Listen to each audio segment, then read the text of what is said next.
Day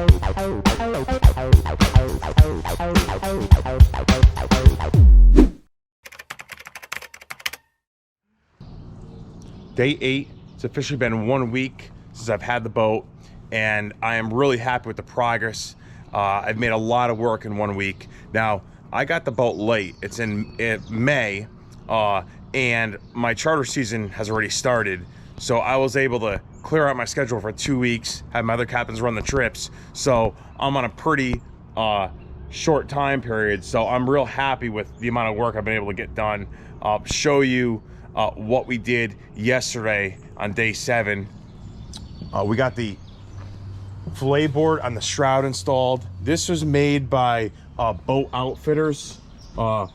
Really happy with this. You can see the knife slots right here. That AFCO fillet knife's gonna fit in there real nice. You filleting fish, cutting bait. A lot of people ask why you have a shroud. There's several reasons. It gives you a working station and a fillet board.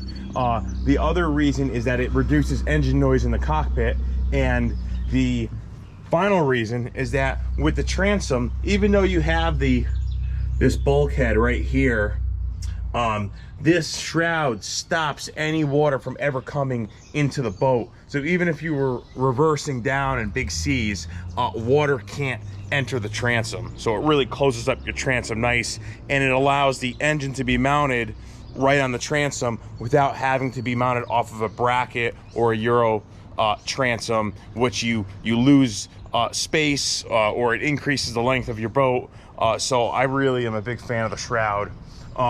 Right here, the console's really coming out nice. I'm really happy with this. I did install 2 cup holders yesterday. These are they have drains in them, so they're plumbed in the back with 3/8" hosing, and that drains right out. Obviously, we don't want to introduce water into our console.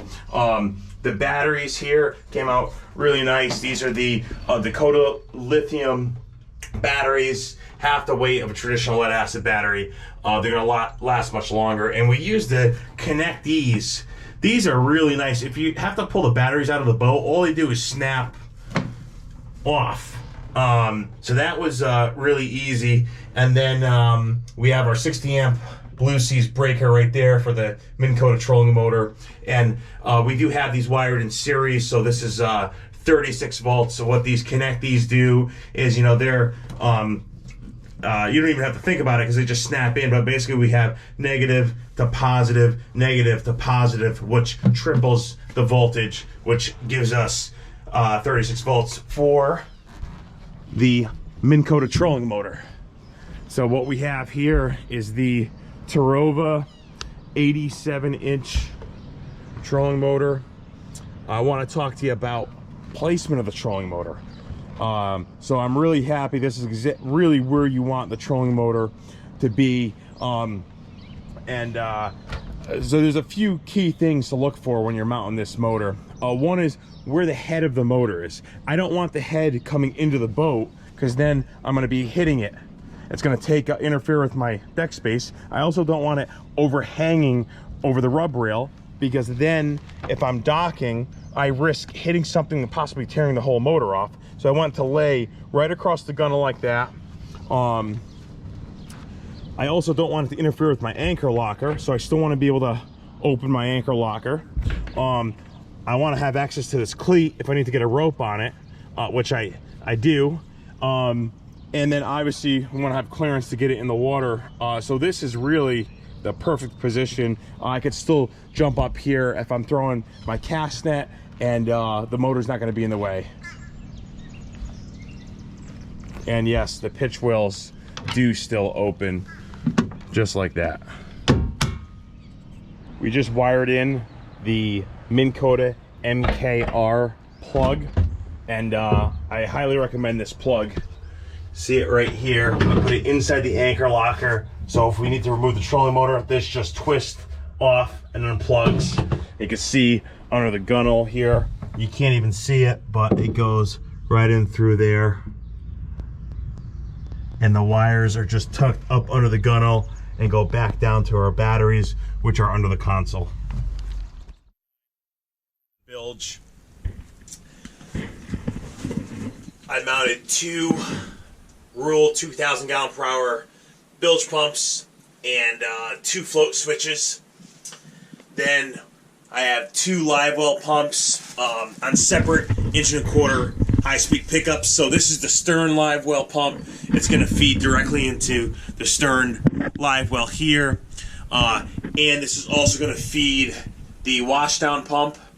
And if you wanted to use the washdown pump and not have the live well fill up, I put a ball valve on the back of the live well so you could just close that up and still be able to use the washdown pump. And then this one's going to feed, independently feed the bow live well. There's the top of the air marsh transducer. I just mounted the saltwater washdown right here.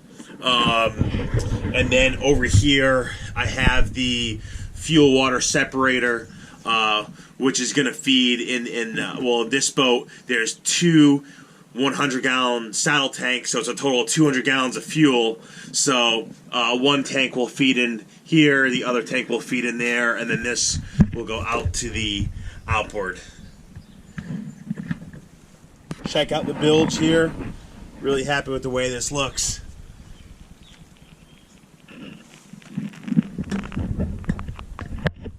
Just zip tied all the wires up really high. You don't want any of those connectors getting wet, so they're all up. And this is really nice, clean, easy to work on. Really happy with the way this came out. Day 10, I'm making a lot of progress. The bilge right here. Now, one of the many key features is having the big bilge access here, because working in a bilge can be a total nightmare.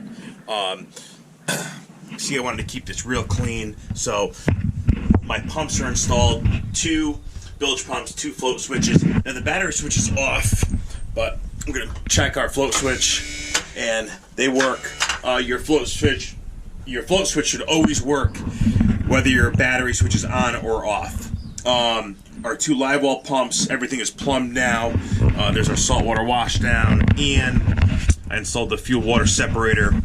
Now this boat has 2 100-gallon saddle tanks. So we have the starboard tank here and the port tank, and there's ball valves in case we need to make an adjustment. We could slow down the flow rate if need be.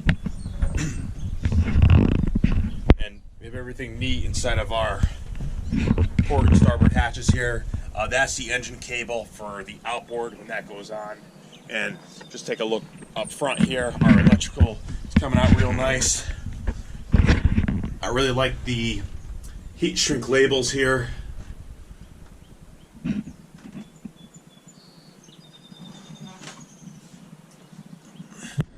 The saltwater washdown port is right here in the midship,